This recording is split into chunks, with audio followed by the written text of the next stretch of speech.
up like, and I'm like, babe. Like in the movies, you know, like it was epic, you know, those background music. Hi everybody, welcome back to Making It with the Millionaires. We had our baby. Yes, we did. Baby Jolene Kiora Jade Million Born is September here. 2nd. She was 9.93 ounces. She was a big baby, okay guys? So the process itself was interesting, and that's what we're going to talk about today. So welcome to our story time, and this is our labor and delivery experience. Where do we even start? Like, wow, what a journey. It was a journey. We thank God for making it out on this side. I really thought I was gonna die. Okay, like I was scared out of my mind. But surprisingly, the day that we arrived at the hospital, I was very calm. Right, babe?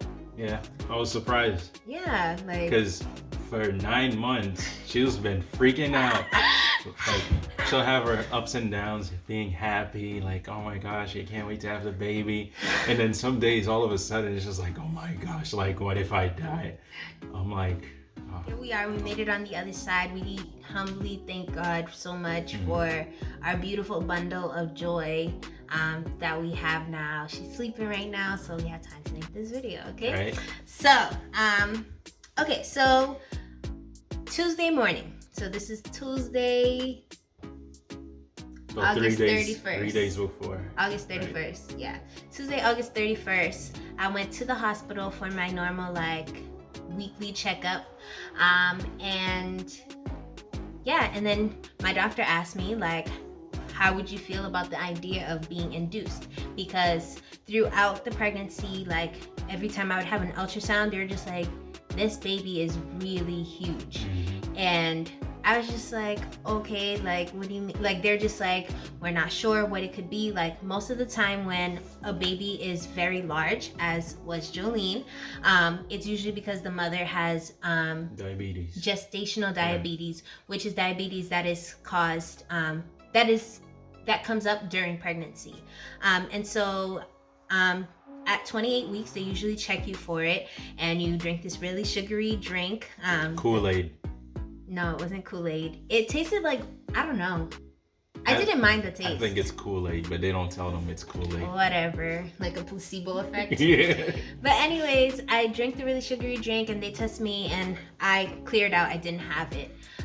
But after my next checkup at like 36 weeks, they were just like, we're gonna check you again. So they pricked my finger for immediate tests, and I still did not have it. So they were just like, maybe you're just meant to have big babies. So during that checkup that I had, they were just like, would you be open to the idea of being induced? Because at a certain point, after 41 weeks, they're just like, the risk for having a stillbirth really increases by like 50%. I didn't want to take that chance. So she asked me, how would you feel about the idea of being induced? And I was just like, I wouldn't mind. And then 5 minutes later, she was like, your appointment's tomorrow at 8 a.m. And I was like, what? Like, I just thought we were talking about the idea. And I was just like, what? But sure, I'll take the appointment, sure. I get to meet my baby sooner. Yeah, Tuesday night was a trip. Like, I was just like, oh my gosh, I cried. I was like, oh, next time we come here, it's not just gonna be the two of us. Like, we're gonna be starting a whole new life the next time we walk into this house. So I was emotional. I was just like, this is it, end of an era. But yes, so then Wednesday morning we get to the hospital. How was that like for you, babe? I felt like it was very cold in the hospital. Ha!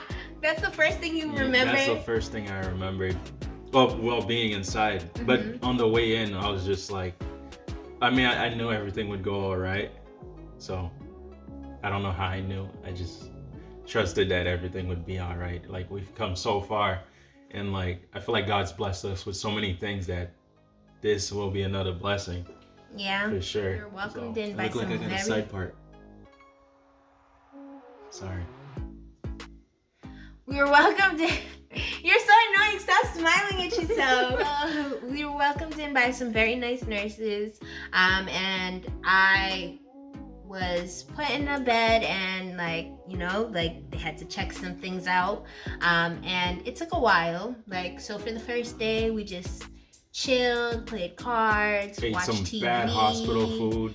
Yeah. Okay, so they put me on this medicine that was supposed to help me start for my cervix to dilate and for me to start contracting a lot more. And it felt like a period pain, but I couldn't remember what my period felt like. Been Cramps. Yeah, it's been a while.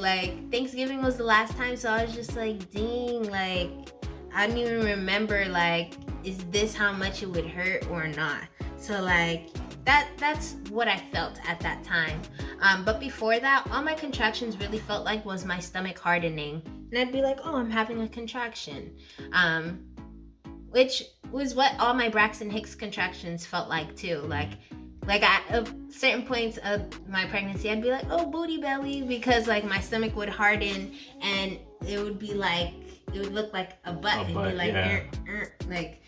So I wonder if that was baby's butt. I don't know. That was weird. But yeah, so contractions didn't really hurt for me, at least, until they gave me that medicine and it just started feeling like a period cramp.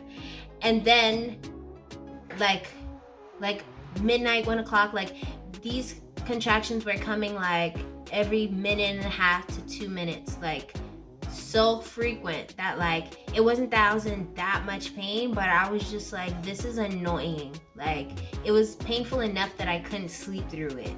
So I was just every time I'd start to doze off, I'd be ow, So then I was just nah, y'all could give me the epidural because this is annoying.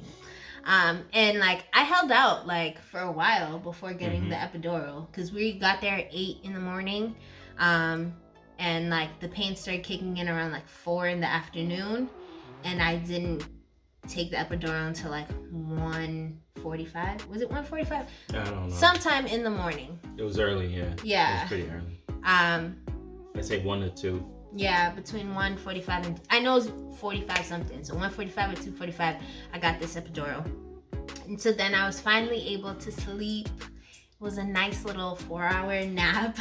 Woke up, Joel was chilling, sleeping. He slept through a lot of stuff at the hospital. We'll put in some clips of the hospital so you guys can see. When they did the epidural, I was out the room. Yeah, he had to get up. It had to be a sterile environment, so he couldn't be in the room. But anyways, I got the epidural. That really helped, but oh my gosh, my legs were dead. And it felt honestly, it felt like my epidural was cricket or something, because one leg was dead, no feeling whatsoever, and one was just tingly, it was just funny.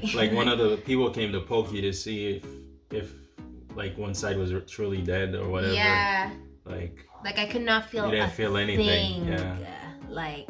It was kind of cool though. They would poke me with this thing, and I could not feel anything on my leg. I was poke me again, poke me again. Let me see. Do it.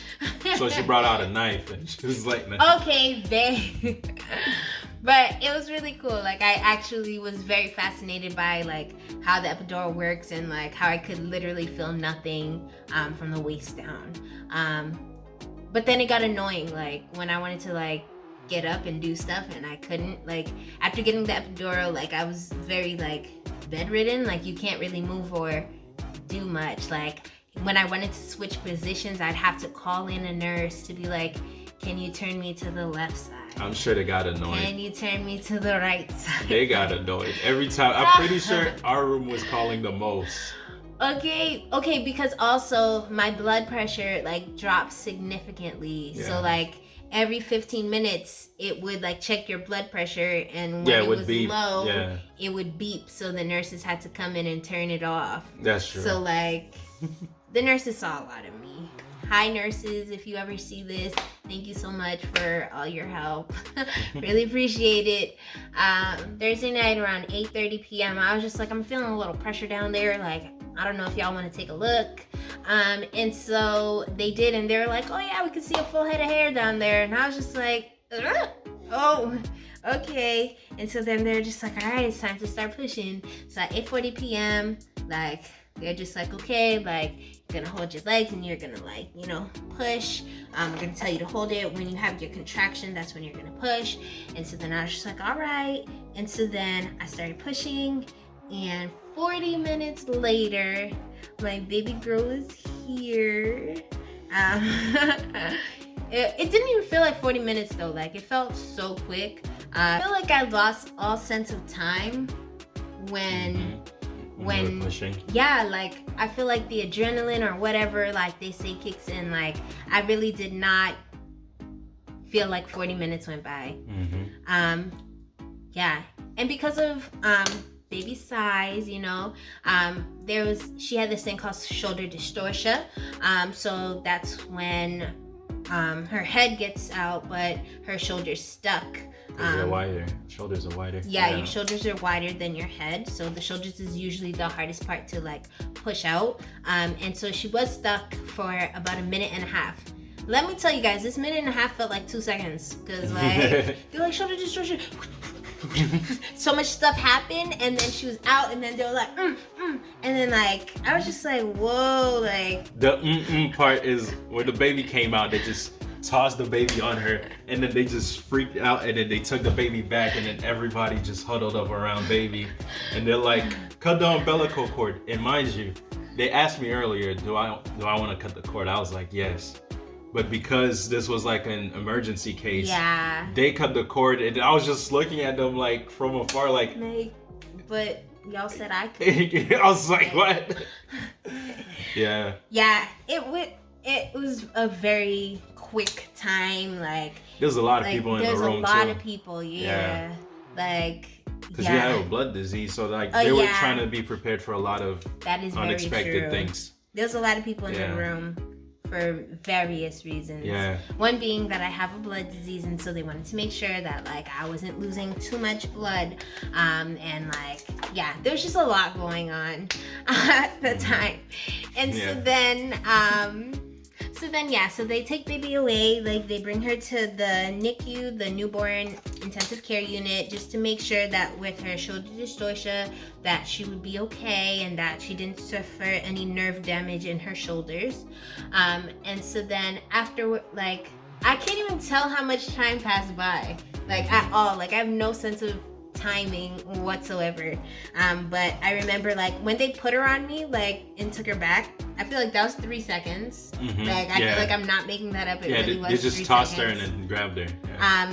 And then my hands, like, first of all, like, they asked me before taking her out, like, do you want to hold her when she comes out? And I was just like, I'm not really sure. Like, isn't she gonna be, like, all, like, sticky and stuff?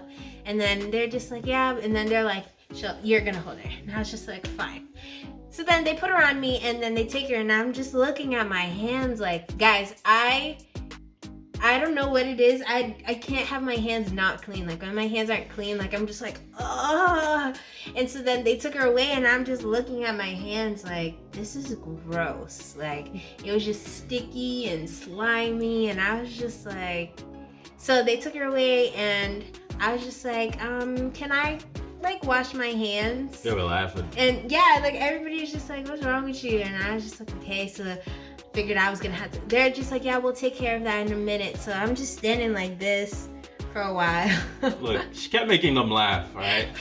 Like, if she explained the story as a stand-up comedian, it would be pretty funny. Oh my god. Because it sounds made up, but she was making them laugh. Like, literally after she pushed the baby out, she was just like, how's everyone doing?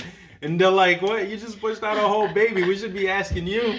Oh, like, man. Like, she was just smiling the whole time. Like, I know. I was just like, so I'm done. This is over. Like, I'm not pregnant no more. They're like, yep, you did it.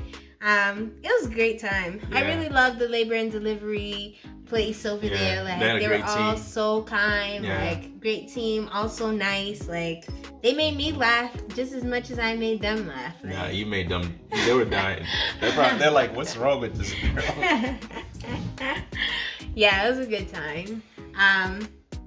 And then afterwards, they brought the baby back, and they're just like, "Would you like to hold your baby?" But I didn't feel too good. Like, I was just like, "Nah, like, Joel could hold the baby."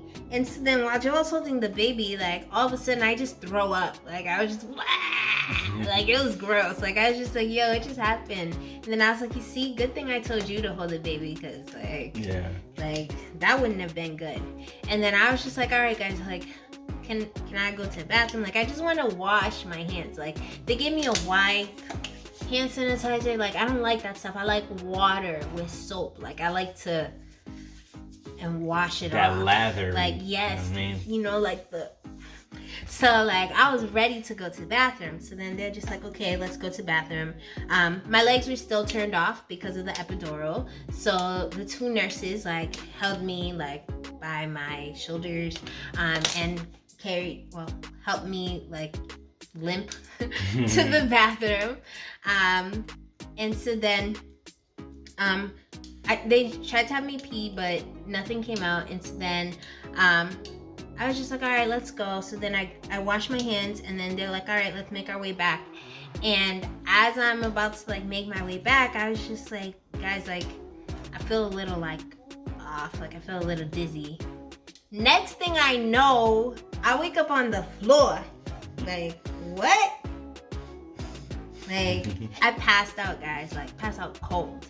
Like, what happened to me, babe? Well, she didn't even know she was passing out. They're coming out the bathroom, like, holding her like this on both sides. And then all of a sudden, they're like, one more step, because you were on a wheelchair, right? No, they were going to put me in a wheelchair. Yeah, they were going to put you on the wheelchair. Go to another room. Yes, yeah. So, like, they were going to put her on a wheelchair so that she can go, right? And then they're like, all right, just a couple more steps. And then she's not taking that next step that she needs to take to get on the chair. And then they look at her like, she's just like, and then I see her eyes rolling up, like, and I'm like, babe. Like in the movies, you know, like, it was epic, you know, those background music and everything. It was sad. I was